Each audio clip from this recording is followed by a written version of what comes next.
Assalamualaikum warahmatullahi wabarakatuh. Nama saya Peggy Angelia, NPM 110-217-131, Prodi Hukum Ekonomi Syariah, Fakultas Syariah. Di sini saya akan mempresentasikan penelitian saya yang berjudul Tinjauan Hukum Islam Terhadap Jual Beli dengan Sistem Retur, Studi Kasus di Sibutos Makolingga di Arca Manik, Bandung.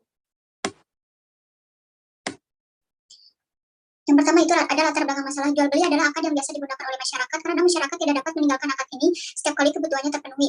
Contohnya ketika memperoleh makanan dan minuman. Seringkali mereka tidak dapat memenuhi kebutuhannya tersebut sendiri sehingga terbentuknya akad jual beli.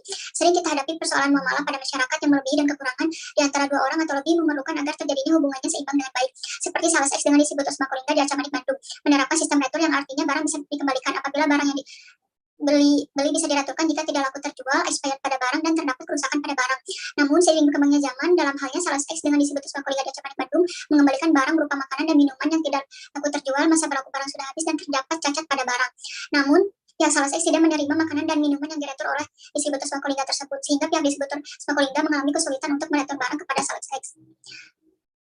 Berdasarkan latar belakang di atas, maka penulis merumuskan masalah sebagai berikut. Yang pertama, bagaimana tinjauan hukum Islam terhadap jual beli sistem retur. Bagaimana tinjauan hukum Islam terhadap jual beli dengan sistem retur di Sibutos Makolingga di Arca Manik, Bandung. Tujuan penelitian yang pertama yaitu untuk menganalisis hukum Islam terhadap jual beli sistem retur. Yang kedua yaitu untuk menganalisis tinjauan hukum Islam terhadap jual beli dengan sistem retur di Sibutos Makolingga di Arca Manik, Bandung. Lalu ada metodologi penelitian. Yang pertama yaitu objek penelitiannya.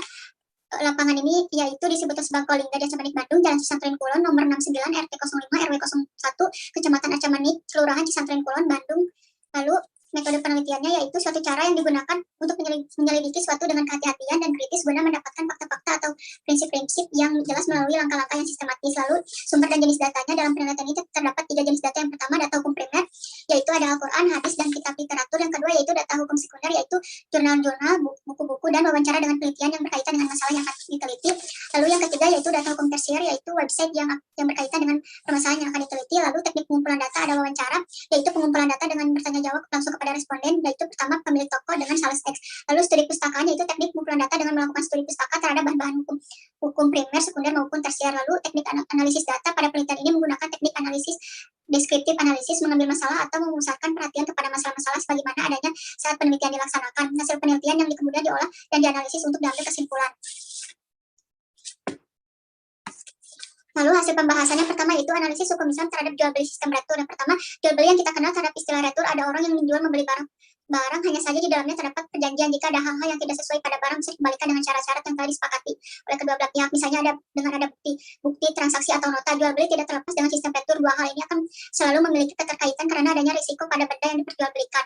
Dalam hukum Islam, istilah retur itu tidak ada, hanya saja suatu bentuk perlindungan terhadap konsumen. Istilahnya disebut dengan hiyar. Untuk bisa mengembalikan barang-barang yang sekiranya barang tersebut kurang sesuai jual beli itu harusnya saling hidup. Adapun retur dalam Islam adalah hiyar, di mana harus sesuai dengan transaksi. Ketika ada barang yang tidak sesuai, menurut para ulama terdapat macam-macam hiyar. Pertama ada dalam jual beli, yaitu hiyar syarat merupakan manfaat diantaranya diwajibkan suatu keharusan. Di dalam akad jual beli dikatakannya ke dalam ungkapan syarat itu menguasaimu atau milikmu. Lalu yang kedua yaitu ada hiyar majelis. Hiyar majelis yaitu hak pilih dari kedua belah pihak yang berakad untuk membatalkan akad selama keduanya masih berada dalam majelis akad atau suatu di ruangan toko. Lalu yang ketiga yaitu ada hiyar aib, merupakan kondisi yang diperbolehkan bagi seseorang yang berakad mempunyai hak untuk membatalkannya akad atau menjadikan ketika ditemukannya aib atau kecacatan, yaitu sah dijadikannya menukar yang tidak diketahui oleh pemilik pada akad. Lalu yang kedua yaitu analisis tinjauan hukum Islam terhadap jual beli dengan sistem retur di Sibutos Makolingga di Arca Manik, Bandung. Yang pertama, syarat orang yang berakad dalam hal ini yang terjadi di Sibutos Makolingga Arca Manik, Bandung ini dilakukan oleh orang dewasa dan jual belinya sah. Yang kedua yaitu syarat yang terkait dengan ijab kabul dalam praktis sistem retur yang terjadi di Sibutos Makolingga di Arca Manik, Bandung, antara ijab dan kabulnya sudah sah sesuai terhadap kesepakatan di awal dan mengacu kepada suatu kehendak masing-masing pihak. Lalu yang ketiga, syarat benda dan objek yang diperjualbelikan barang tersebut bisa diketahui pembeli meskipun hanya dengan ciri-cirinya. Yang keempat yaitu syarat nilai tukar atau harga barang. Dalam prakteknya barang yang disepakati oleh penjual dan pembeli sudah jelas dan jumlahnya. Lalu dalam jual beli Sales X seharusnya memberikan hak aib kepada di Sibutos Makolingga yang merasa dirugikan oleh barang yang tidak bisa direturkan. di dalamnya terdapat syarat yang ditetapkannya sebagai jiar aib, yaitu yang pertama adanya aib setelah akad atau sebelum diserahkan, yaitu aib telah lama ada jika adanya setelah penyerahan atau ketika berada di tangan pembeli. Aib tersebut tidak tetap, pembeli tidak. Yang kedua yaitu pembeli tidak mengetahui adanya cacat ketika akan berlangsung dan penerimaan barang. Sebaliknya jika pembeli sudah mengetahui adanya cacat ketika menerima barang, maka tidak ada hiar sebab dia dianggap telah ridho. Yang ketiga yaitu pemilik barang tidak mensyaratkannya agar pembeli membebaskan jika ada cacat. Dengan demikian jika penjual mensyaratkannya, gugurlah hak hiar. Jika pembeli membebaskannya, gugurlah hak dirinya. Hal ini sesuai dengan pendapat ulama Hanafiyah. Lalu kesimpulannya pertama yaitu hasil analisis hukum Islam terhadap jual beli sistem retur. Dalam kisah itu jual beli retur tidak dilarang, tetapi dalam hukum Islam ada jual beli hiar. Jual beli itu salah satu bentuk perlindungan konsumen dalam Islam, di mana ketika ada objek yang tidak sesuai, itu pun harus sesuai dengan bukti-bukti yang memang sudah disepakati sebelumnya. Lalu yang kedua yaitu hasil analisis tinjauan hukum Islam terhadap jual beli dengan sistem retur distributor sembako lingga.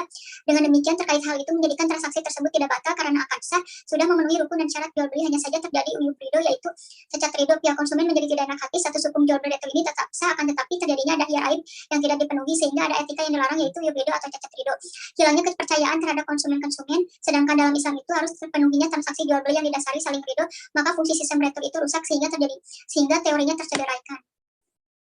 Lalu saran bagi penulis yaitu bagi distributor sembako lingga terlebih dahulu harus benar-benar diperhatikan informasi pada barang agar tidak terjadi kerugian kembali. Yang kedua yaitu demi mewujudkan penerapan hukum Islam dengan baik dan benar dan adil bagi sales X, hendaklah memperhatikan aturan yang sudah disepakati bersama, tidak mengedepankan kepentingan pribadi yang dapat menimbulkan permasalahan antara distributor sembako lingga dengan sales X sehingga tidak ada yang merasa dirugikan, dan tetap menjalin hubungan yang baik agar kegiatan jual beli sistem retur berjalan sesuai dengan yang diinginkan serta bermanfaat bagi para pihak. Lalu yang ketiga, bagi akademisi, para mahasiswa dan pihak lain yang tertarik dengan permasalahan ini perlu melakukan penelitian lebih lanjut yang berkaitan dengan sistem retur. Sekian presentasi dari saya. Wassalamualaikum warahmatullahi wabarakatuh.